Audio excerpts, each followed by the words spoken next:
அன்பான உறவுகளுக்கு வணக்கம். இன்று ஒரு சிறிய விடயத்தோடு உங்களை சந்திக்க நினைக்கிறேன். எங்களுடைய வாழ்க்கையில் உள்ள நபர்கள், எங்களுடைய வாழ்க்கையில நாங்கள் 2 விதமான நபர்களை சந்திக்கிறோம். ஒன்று எங்களை பிடித்துக் கொண்டவர்கள், இன்னொன்று எங்களை புரிந்து கொண்டவர்கள். பிடித்துக்கொண்ட அனைவரும் புரிந்து கொண்டவர்களாக இருப்பதில்லை.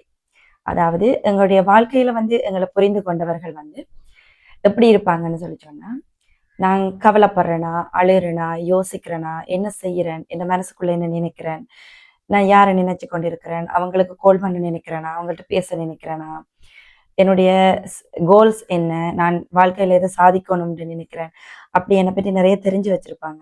அது மட்டும் இல்லாம நாங்க எங்களுடைய வாழ்க்கையில எடுத்து வைக்கிற ஒவ்வொரு அடியிலையும் அவங்க எங்களுக்கு ஒரு முதுகெலும்பாக நின்று எங்களுக்கு சப்போர்ட் பண்ணி எங்களை எங்களோட சந்தோஷத்தை எங்களுக்கு பெற்றுத்தார ஒரு நபரா இருப்பாங்க. ஆனா எங்களை பிடிச்சவங்க எங்களுக்கு பக்கத்திலே இருப்பாங்க.